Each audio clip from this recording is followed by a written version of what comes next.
Fellas, let's get real for a second, right? Success isn't about overnight wins or big flashy moments like you see on social media, but it's honestly about the small stuff that you do every single day. And that's where habits come in. The goal here isn't to flip your life upside down in terms of like making you do something that you're normally not used to and saying, I need you to do this, this, and this, and this. But it's about creating simple, consistent routines that keep you moving in the right direction. Let's break that down. Mindset habits for long-term success. The science of building habits without, of course, overcomplicating it.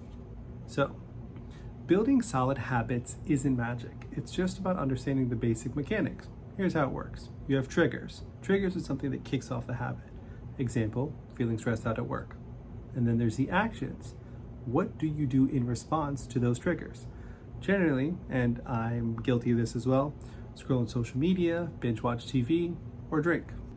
But what you can do is change those triggers. So instead of doing those things, instead I want you to meditate for 5 minutes to relax, or go on a walk, sit outside in the sunshine, call a friend. And then the result, this is where it really changes. Currently, what happens when you honestly spend all that time scrolling on social media or just binge watching dumb shit on Netflix, right? You actually become more stressed because you just wasted so much time. And if you went out drinking or to the bars, then you wasted money as well. And so you're not actually, because it's like fake dopamine, you're not actually feeling better.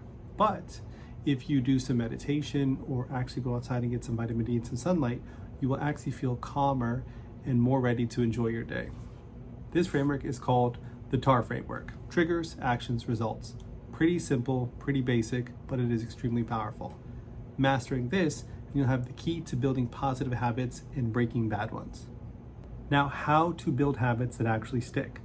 As I said at the beginning, you can't just, I'm not expecting you to change everything in terms of the routine in which you're doing. Think of it like a diet, right? A lot of people start fad diets and sometimes it's like a little too hectic. Like I tried cutting out carbs one time, but I love carbs. I love bread, I love pasta, I love rice. That's not possible for me. So that diet didn't really work. Cut out sugar completely, did not work. But if I start small, like saying, okay, maybe instead of having just regular bread with my sandwiches, I'm going to change it and I'm going to have some like wraps, and maybe it's like low carb wraps, and some start slimming and slimming and slimming and making these small incremental changes that will eventually honestly lead to bigger results. If journaling sounds like a lot, start by just writing 1 sentence a day. If that's even too much for you, then just try talking to yourself. Like I do that, I actually did that this morning. My wife was still sleeping and I didn't want to turn on the light and then get out either my phone. I try not to look at my phone first thing in the morning, but I didn't want to turn on the light to start writing in the journal. So we're literally just sort of having a conversation with myself, eyes open, literally looking at the ceiling and just having a conversation, talking to myself, saying the things I'm grateful for, and then reflecting about my day yesterday, reflecting about my week, and then visualizing where I want to go. Remember, small wins build momentum. And then use consistent cues. Set habits around routines you already have. So when you wake up in the morning, let's say the first thing you do, you wake up and you go to the bathroom and take a piss. When you're doing that, it sounds kind of stupid, but literally as you're taking a piss, as you're brushing your teeth is probably honestly easier because you got 2 minutes there. But think about the things you're grateful for. And then before you go to bed, make it your new bedtime routine. For me personally, I plan my day the night before. If that's what you do, amazing. If it's just looking at your calendar the next day, but like set that as your routine. If you brush your teeth, look at your calendar. The next thing you're going to do right before you go to bed is just think about everything you've accomplished for the day. And most importantly, track your progress. I keep saying this, I can't stress this enough. I'm a numbers guy, so keep tracking your progress. What gets measured gets managed. So use a habit tracker or a journal to keep yourself in check. If you don't have one, reach out to me. We have some that we can share. Now, breaking bad habits. To break a bad habit, you need to identify the triggers and swap it for a better routine.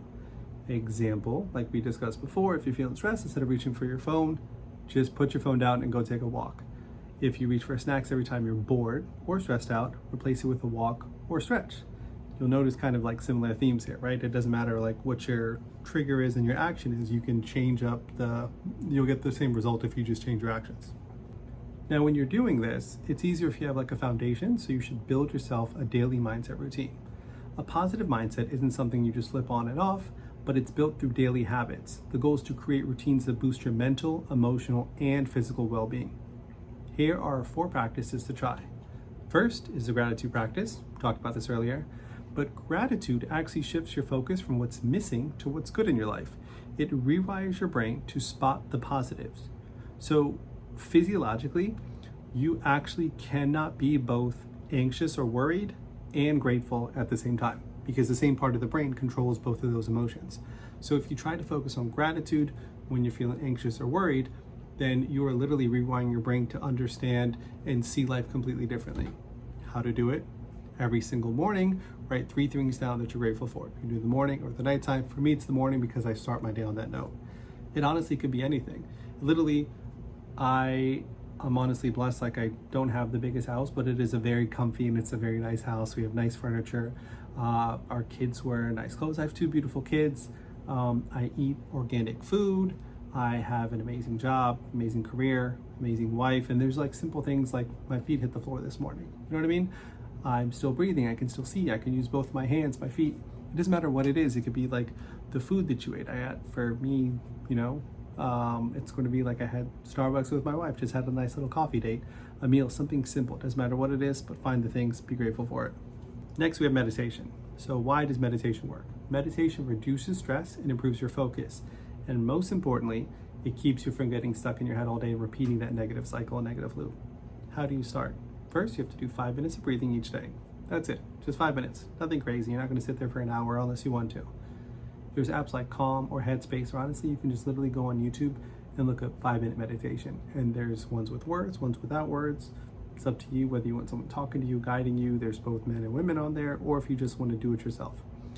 And then it's okay if your mind wanders. Like, there's nothing wrong with that. Even like some of the people that have been meditating for years, their mind still wanders.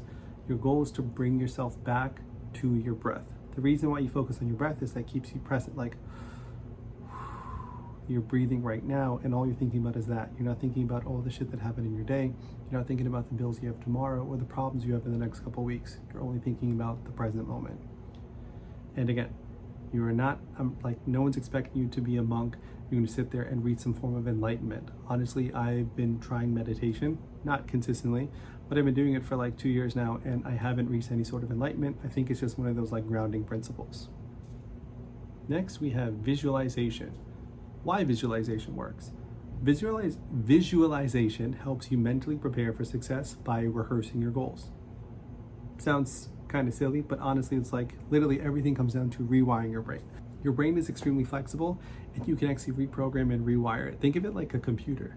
So like where you can sit here and I can take my phone or my computer and upload a new operating system to it. The same thing with your brain. You can just slowly change your operating system and you will be a completely different person in a matter of weeks. How to do it? Spend 3 to 5 minutes just picturing what success feels like, looks like. I said I got a little ahead of myself. So spend 3 to 5 minutes picturing what success actually looks like for you. And then you need to imagine like how it feels and what the steps you took to get there were. Visualize overcoming challenges. It's like pre-game practice for your brain. So for instance, for me, I have a roofing construction company. And then so what I do is I picture myself, making phone calls. I picture myself in networking meetings, meeting different people. I picture myself honestly knocking on doors. I picture myself having these presentations and putting together these bids and then going through the entire process to become selected and then getting the project. I know in my head I'm visualizing me getting this project completed, but I'm visualizing every single step that it takes to get there. So that when, it's like, let's say Monday morning and you've had a shit weekend, or it's Monday at 3 o'clock and you're like, all right, what am I gonna do right now? I can close off, hit the bar and meet some friends. I can close off and then watch the television and go home and spend time with the family. Or I can get just like one more phone call in. I can get just like one more estimate created or one more, task accomplished. And that's like when you visualize yourself doing it, you're programming your brain to be like, this is possible. I know I can do this. And last, it is daily reflection. So why it works. Reflection helps you learn from the day and adjust your habits. Again, you need to track what you're doing, and that's how you know how to improve. So how to do it. At the end of each day, just ask yourself 3 simple questions. What went well today? What could have gone better? And how did my mindset affect my actions? Go back to the TAR principle. As with every single class, I like to end on a quote. Today's quote is by William Durant. He's actually summarizing or paraphrasing Aristotle. He says, "We are what we repeatedly do.